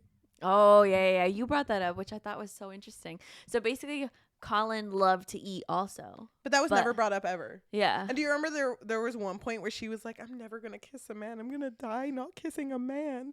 And he was like, "Where the fuck are the croissants? Yeah. Where the fuck are my biscuits? Colin, please." Don't think about food for 1 second. And he was gonna fucking lose it. He was going like ape shit. I still can't stand that fucking part where near the end it was like, oh yeah, Penelope was so nervous she couldn't eat, and for her that's crazy. Saying something. That's saying something. Fuck. Like that's crazy to me. I can't. It's just so fucking funny. I mean, it is interesting to see like how we feel about a book after sitting with it for a while. It's really funny when we had made a comment like, what does it mean you weigh more than 14 stones, like 14 rocks? Oh, and then someone online called us out like, no, it's an amount of pounds. Yeah. That's how we meant. And I was just like, oh shit. Oh shit. Yeah, suddenly I'm the dumb one. Suddenly I'm sorry. Sorry. I feel like we should have looked into that. I was means- literally picturing like little stones, like tiny, yeah, I was tiny too. little, Like just a bag of stones, like a little bag. like instead of marbles, it's just stones. My stones. Because like I feel like out of all of them, at least both of the like this couple, none of them committed a crime that I know of. No. And they weren't super problematic.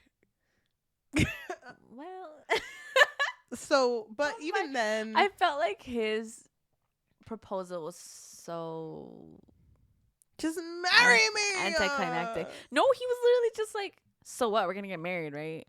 Right? Yeah, coming out of the right, carriage. right. Oh my god, I can't. But I mean, you did. Oh, go ahead. but you did say that you liked the humor in this book. I did. Yeah, so I thought it was kind of funny. Yeah, Made me haha, made me hee. I don't think I laughed. Oh. I start crying. I know. I think she.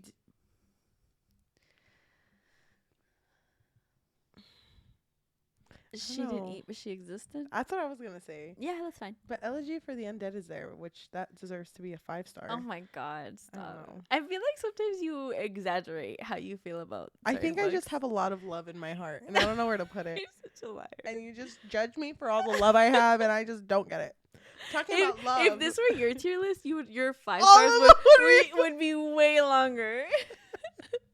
Okay, next one is The Idea of You by Robin Lee, which is Basically, picture like you going to a One Direction concert. You're obsessed with Harry Styles, and he falls for me. and your mom is with you, and Oh. your mom falls in love with Harry Oh, Styles. okay. And Oh. Harry Styles is obsessed with your mom. That was a really good one. Wow. That's essentially. It's the not a story. your name. It's your name. Your but mom- your mom. Your mom's name. Your name's mom. Yeah, that's it. It was an Amazon movie.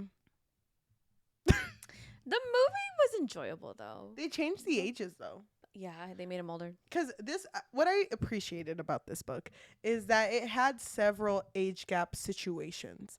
So it was like you get to see their age gap, which was 19 and 39, but he was the same age gap away from her daughter, but she was a lot younger. Yeah, in the book she was like 11, I think. And then his first relationship was a very disgusting one. Disgusting. But then there's like other situations that parallel with it. So it kind of puts you in the situation of like, well, who am I judging? Because even the ex-husband of our main girl, Selene, was in an age gap relationship also. Yeah.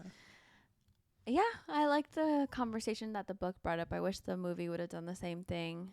Yep. But the book was just okay though. I don't know. I wouldn't say I loved it. Yeah, I don't think so either, but I enjoyed reading it. I think I would put She Didn't Eat, but She Existed. Okay, I agree.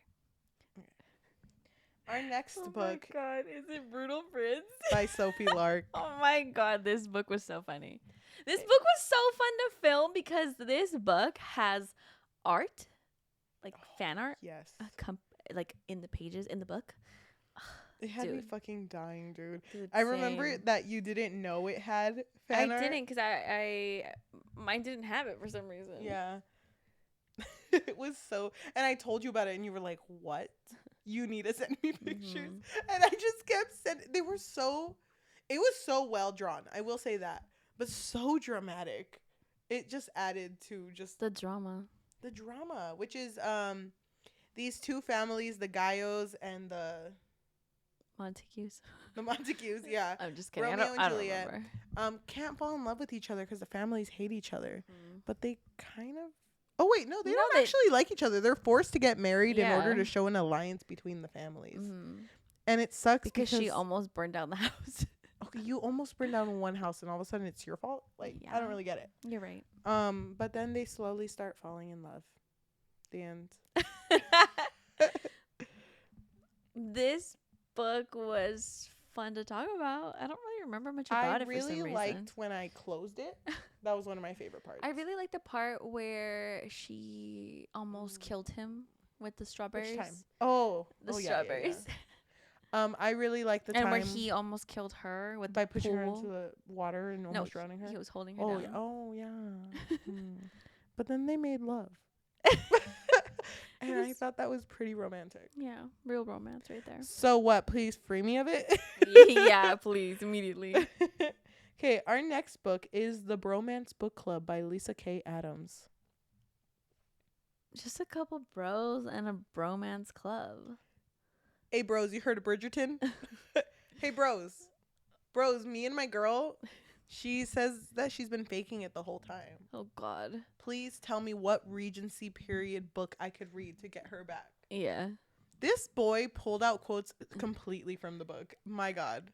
First rule of Bro Book Club. Don't live it. Let it inspire you. I thought it was so funny how, I don't know, he was very, not dumb, oblivious. He was very oblivious to certain things. It was funny. Because the main character, what's his name? I don't remember. Me neither, but he was a baseball player. And his wife kind of just like lived, kind of just like lived her life. Just, I don't know, just as a housewife, I guess. Yeah, So it really sucked though because they were just in a relationship, but because she got pregnant early, it kind of seemed like it was a shotgun wedding. Is that what they're called? Mm-hmm. And because of that, there was like a lack of spark. And then one day, it was like a really big day in his career. He came home, had sex with his wife, and that was the first time she had an orgasm. In like months. No, it was the whole relationship. No, the whole marriage. Yeah. She did orgasm before the marriage, but not during the marriage. Yes. Which is a long time. Yeah. But I really like this book because it really is just the husband falling in love with her again. And just understanding her deeper than what he used to. And at the very end, I don't want to spoil too much, but it's very much like you need to learn how to put your partner's needs ahead of yours sometimes. Yeah. And it's so fucking good. Yeah, It's I so really good. enjoyed this book too. I think I say 8 and delivered. Yeah, I agree. I can't believe I didn't give that one a 5 out of 5, actually. I don't remember why I didn't. Okay. Just for the Summer by Abby Jimenez. Why am I blanking? Oh my God. Well, if you remember, this is the one with the two nurses, the travel nurses. Oh, the travel nurses. Thank you. But I'm blanking on their names. I don't remember their names. Travel Nurse 1. Travel nurse main character. Oh, okay. I remember now. Basically, it started off with an "Am I the asshole?" post. Yes. Where the guy, main character, don't know his name, he basically put on his post that he got upset with his friend and ended up getting like the ugliest dog he could find and naming it after his friend. And so then in this post, he mentioned that he has really bad luck. Like anytime that he gets into a relationship and they break up, that person immediately finds their soulmate like right after. And so the girl main character reads this post and she's like, oh my God, I have that exact same curse. And so they end up getting connected this way. And they have the brilliant idea of, hey, what if we just like pretend to date or like date each other for a little bit, so that once we break up, Justin and Emma, when we break up, we can find our respective soulmates afterwards. But then it becomes more than just that. Yeah.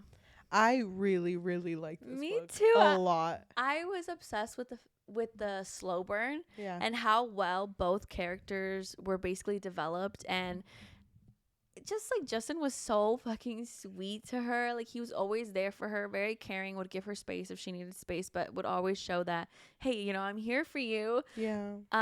Yeah, I'm just obsessed with this book. It was so good. She completely devoured. Yeah, she did. She devoured. Okay. The next one did not devour.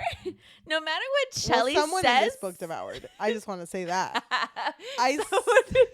Ice Planet Barbarian by Ruby Dixon. I was a fan.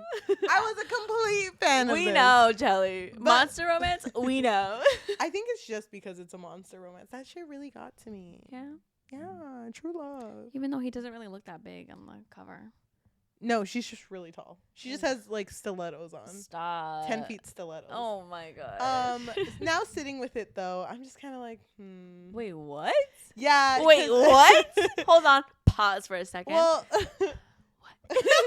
Wait, look at me. Well, you know, there are certain parts of this book that aren't great. Yeah. That being said, though, I just think it didn't cook. Yeah, right. She didn't cook.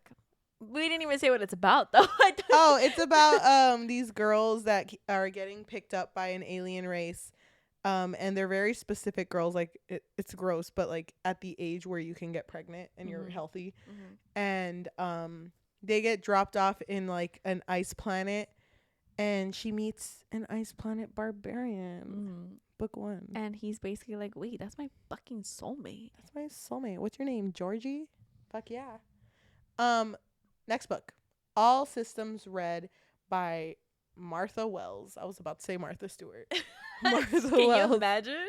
I actually really like this book, and I'm sad it didn't do well for us. I know. Because I like the idea of it, but I don't know. I will say, though, if I had just read this, I would not have liked it. The audiobook, the dramatization of the audiobook really did it for me. Yeah, same here. Because I was having a hard time reading it, too. And then, because I think I got it on Libby. I think. And then you messaged me and you were like, hey, listen to it on Audible because it has like music and background sounds or whatever. And that really helped. I really think that that's going to be the future of Audible now. Because I feel like AI can now... It can read shit for me now. And especially give it like celebrity voices. So. But the fact that sometimes you can hear like footsteps in the background, laughing, someone in pain, someone crying. Like you can hear... your ambiance. Surroundings. Yeah, it really adds to it. But this book just has to do with a murder robot. He calls himself Murderbot. He's a security robot who happened to hack his system because he wanted to watch some YouTube. Well, they're non-binary because it's a robot. Oh yeah, you're right. And so they just wanted to have fun, but ended up becoming a murder bot. And it's just kind of like, fine, I'll just take odd jobs and no one will know that I actually hacked my system. All he wants to do is just watch some telenovelas. Can we blame Murderbot? I would be the same way. I think because it was hard to read, I would say didn't cook. But I really wish it was better. I agree. I'm kind of wondering if the second one would slap. I gotta check it. I know people like the first one more than the second one though, so I'm just kind of like never mind then. Okay. Housemaid's Secret. The second to Housemaid by Frida McFadden. We're back with Melly. We weren't going to read this one. No, which is sad because we did love The Housemaid, but Cheli and I received an email from Penguin House Publishing Group basically asking if we would be interested in reviewing The Housemaid is Watching, which is the third one in the series, before the release date. Dude, I read both of book 2 and 3 in the same night. I didn't mention anything, but that episode we filmed 2 weeks ago, the Housemaid 2 and the Housemaid 3, no sleep. I was sleepless. Yeah, you did not rest. No, and you watched me fuck up a soup, a sandwich, and a bag of chips. Oh, that was amazing. Yeah. And it rejuvenated you. I don't know if you noticed, there's like a part of the episode where I turn and I just close my eyes for a bit and I'm just like, fuck. And then you mentioned between episode 2 and episode 3 where you were just kind of like, you're kind of low energy. And I was just like, okay, fucking third one, let me get through this shit. Mm-hmm. But first, second one, it continues to follow Millie, the person who is a housemaid who was recently incarcerated. She doesn't want to go back to prison, but things tend to follow her, and she has made choices in her life to protect people by any means necessary. And because of that reputation that she has made, it follows her. That being said, the second book is really good. Yeah, it is. It's top tier. I feel like the plot twist was a little bit, I don't want to say obvious, but I felt like it made sense. Because you obviously don't want to replicate the first book, right? So to me, I kind of saw it coming, but it was still very enjoyable for me. And I still, like, really enjoyed seeing Millie going through fucking shenanigans. I feel so bad for her. Like, she just wants to live a normal life. Do you want to say 8 and Delivered? I don't know. I really liked it. Because I'll be honest, I will put it in completely devoured. And I know for the third book I know you liked it. Yeah. But I loved it. Yeah. I really, really love the third book because it's different than the rest in the sense that she's no longer a housemaid. Yeah, exactly. So she now is the owner of the house. I'm owner of this house. And she is slowly losing her husband to her neighbor. Dude, I was so stressed. I was stressed too. I felt like I was losing my husband. So, but I do enjoy that this is kind of showing Millie in a different situation where it's more of like domestic bliss, I guess. Yeah. So I still enjoyed it, even though there were certain parts that I was kind of like becking pissed about. But yeah, I mean, I don't want to spoil it. Go read it. It's amazing. Completely devoured for me. Yeah. No, I agree. I would put it in the same way. It would be in the lower end though, but okay.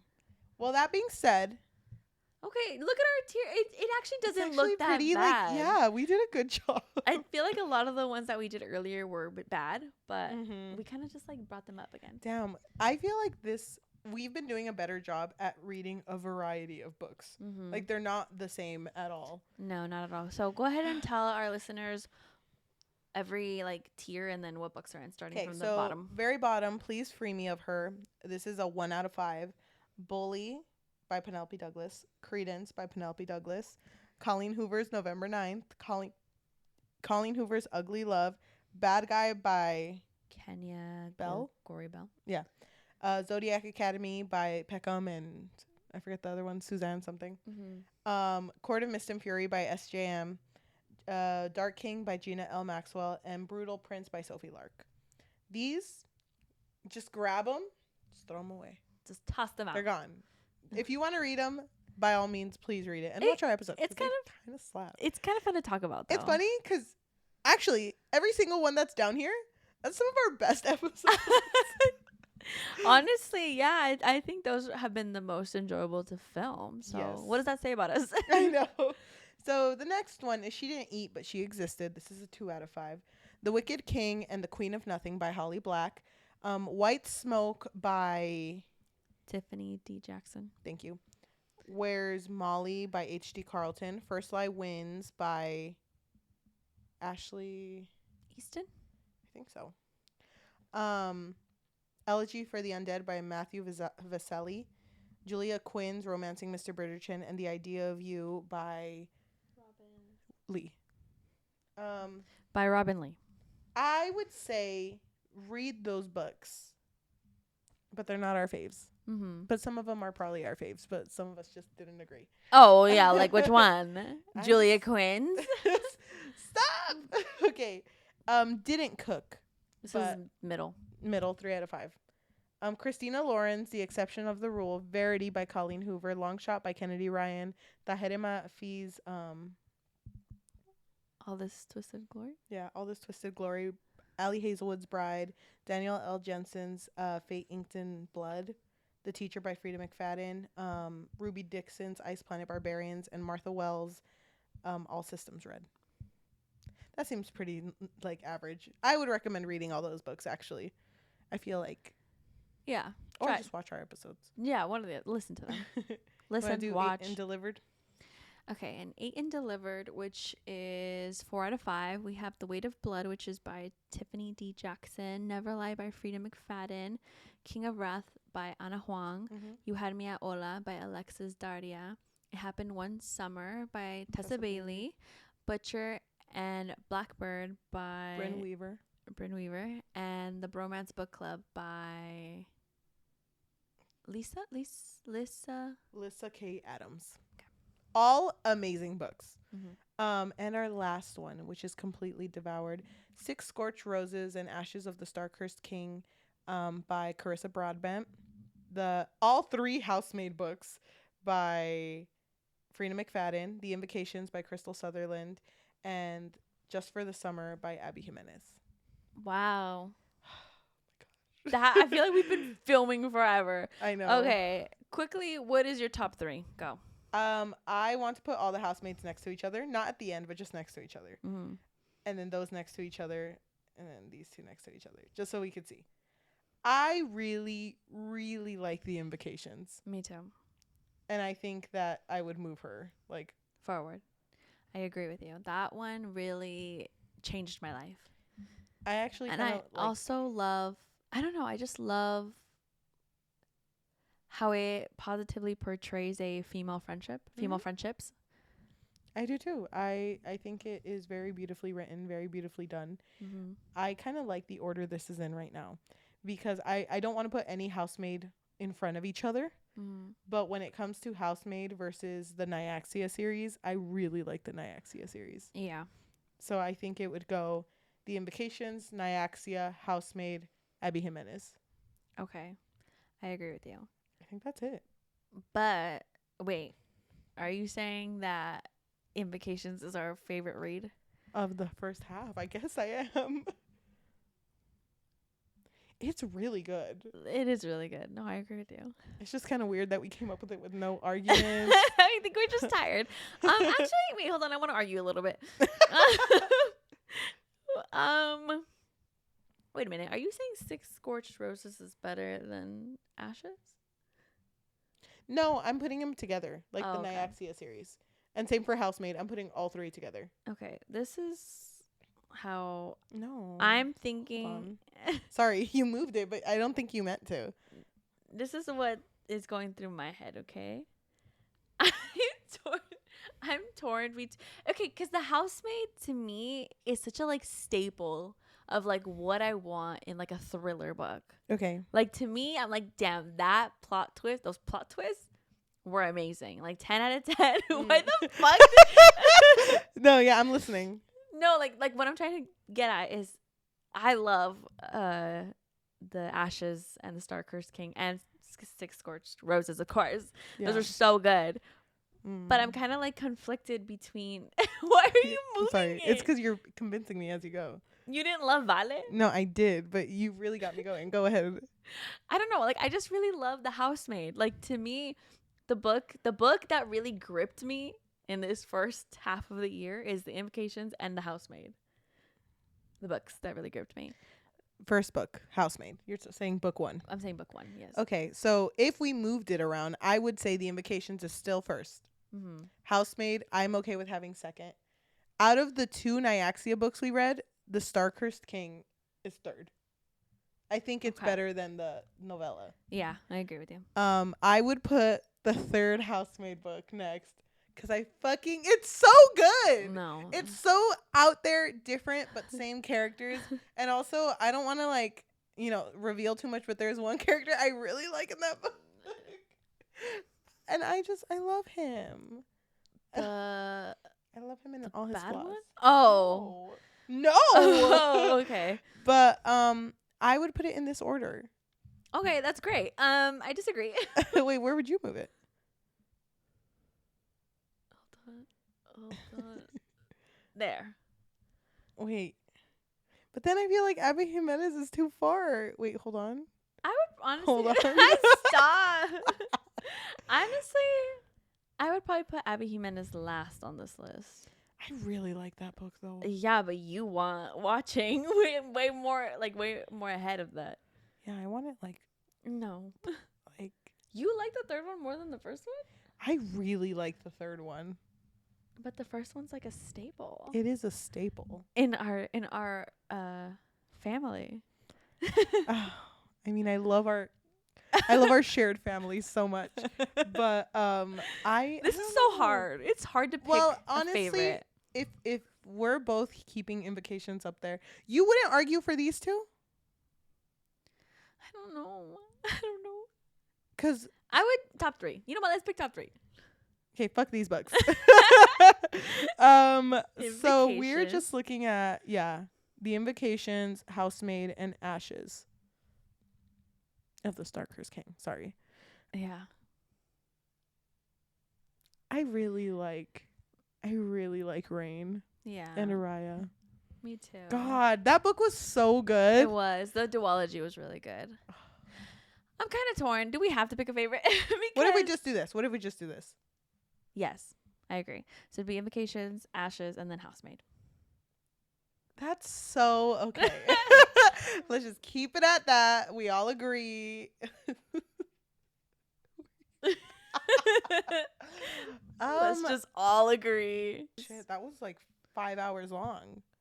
No, it wasn't. It was 5 hours. We're gonna have to edit that down. And by we, you mean you, right? I'll in spirit. That was fucking 2 hours long. Oh shit. God damn. We had a lot to say, I guess. Well, we did have a long list, so. Well, I'm excited for our future reads, and I'm excited for us to hit episode 200. Should we do anything special? Maybe we should cook. Maybe we should have a pizza party. Yeah. Oh, I mean, yeah. No, girl. It's dumb. I don't know. You know what?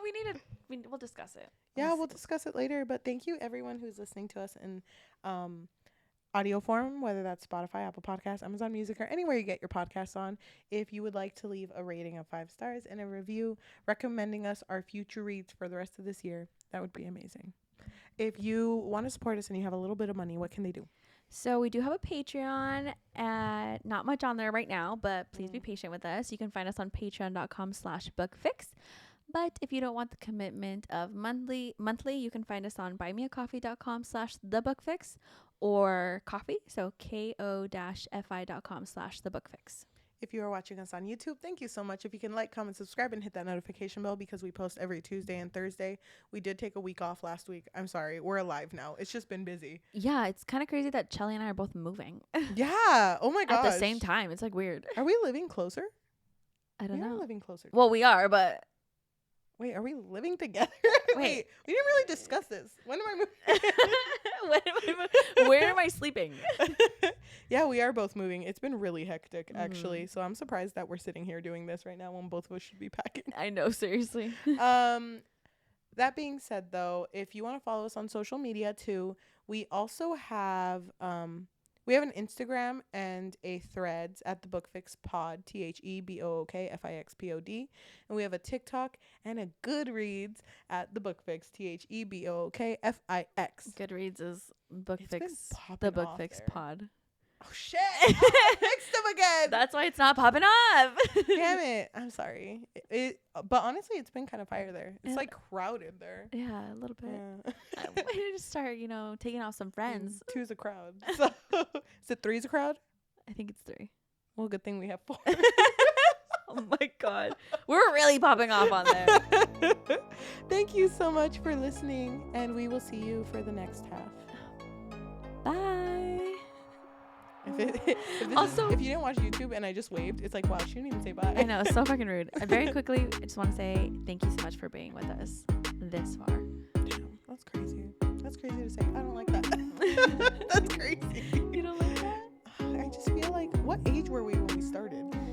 Don't. Doesn't matter. Don't. I'm gonna have an existential crisis.